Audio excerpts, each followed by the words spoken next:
A paz do Senhor, irmãos. Meus irmãos, esse termo desigrejado, para mim, ele nem existe.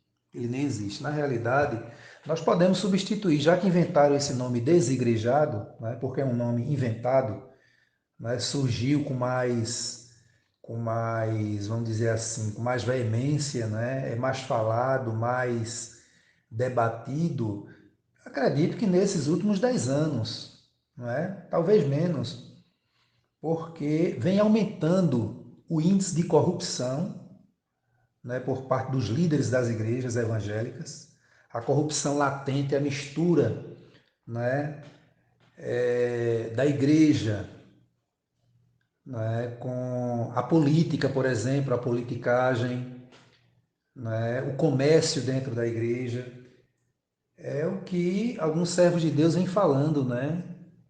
Alguns poucos servos de Deus, líderes, pastores, principalmente de grandes igrejas, que ainda se mantêm íntegros, mas acovardados porque não se levantam contra o sistema que está aí sendo devagarinho introduzido dentro das igrejas e em algumas de uma forma tão sórdida, né? Que eles não escondem mais. E aí o que ocorre?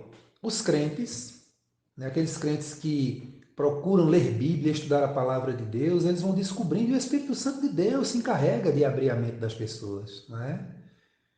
De que as pessoas estão obedecendo ordens de homens corruptos, de homens caídos, de adúlteros da verdade, prostitutos, homens totalmente desvirtuados do Evangelho de Jesus Cristo. E aí essas pessoas começam a sair das igrejas. Muitos saem de uma igreja para outra, outros Deus levanta para fundar novas igrejas, para socorrer aqueles que estão em desespero porque já não acreditam mais que existem homens de Deus, né? Eu acredito que esse termo desigrejado, ele deveria ser substituído por destemplado, ou destemplado, não sei qual a palavra.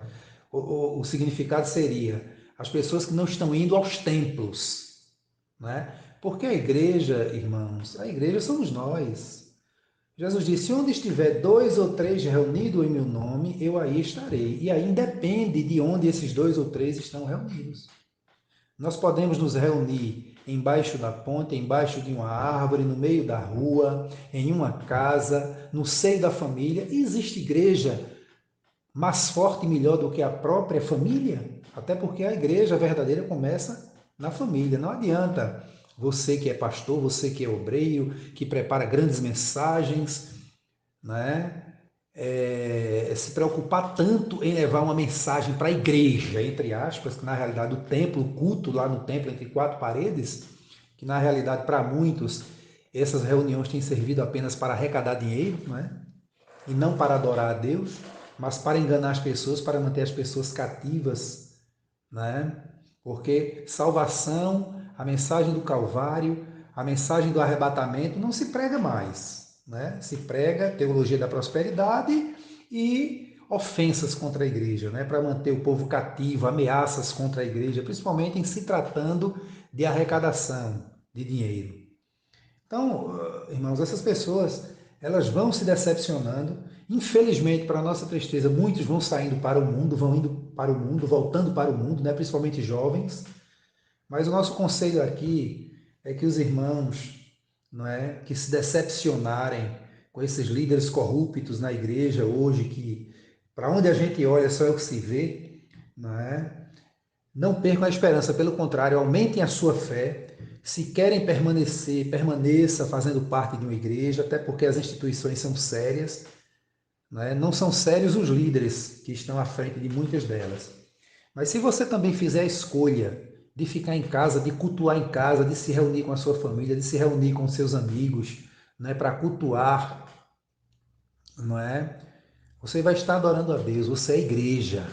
Não existe desigrejado, existe sim destemplado ou destemplado. Né? Acho que o termo correto é destemplado, que quer dizer pessoas que não estão indo, não estão se reunindo nos templos, por quê? Porque cansaram da corrupção, do engano, da malignidade de muitos pastores.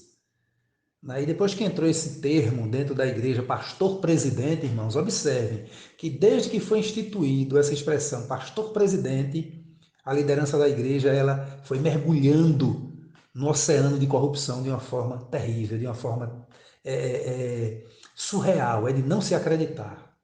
Né? Já visto aí as declarações de muitos desses presidentes, né? Com relação ao envolvimento com a política, com o comércio, com o negócio, com as negociatas dentro da igreja. Eu fico imaginando se Jesus hoje ele viesse, como veio há mais de 2000 anos, em carne, o que ele não faria com esses líderes, né? Jesus usaria o azorrague, a chibata das redes sociais, da internet, né? Para expor esses homens malignos, esses homens terríveis, esses homens que nós podemos até dizer, né?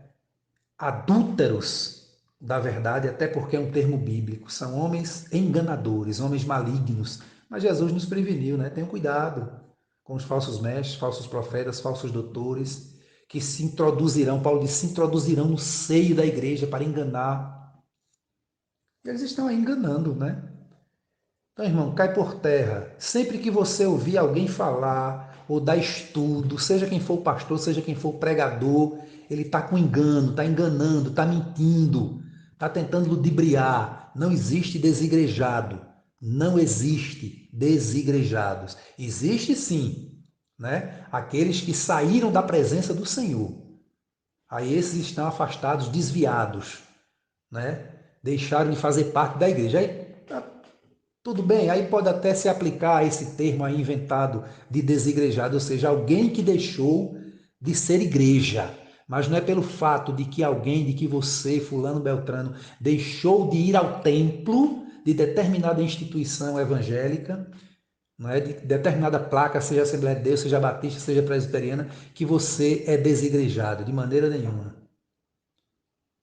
Então, quando você vê, seja quem for o pregador, seu pastor, o pregador, quem quer que seja, ensinando sobre desigrejado, querendo ofender as pessoas que não estão, né, que abrindo os olhos não estão mais sendo enganados por ele ou por eles, ele está com má intenção, tá certo?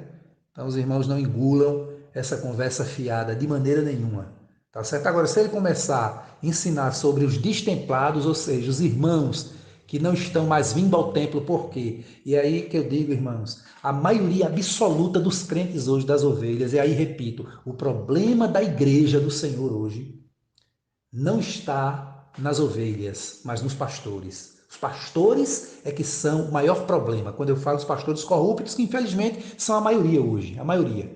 Está ficando difícil de nós encontrarmos pastores, homens de Deus que estão à frente da igreja, agindo com seriedade, com honestidade, com sinceridade, à luz do Evangelho, à luz da palavra de Deus. Não é?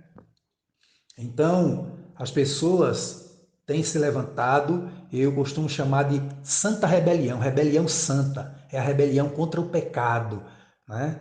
Não é a rebelião contra as pessoas, mas contra o pecado que essas pessoas praticam. E ai, irmão, ai dos crentes, ai do povo de Deus se não se rebelar contra o pecado. E o pecado está latente dentro das igrejas e principalmente destas que se dizem grandes instituições.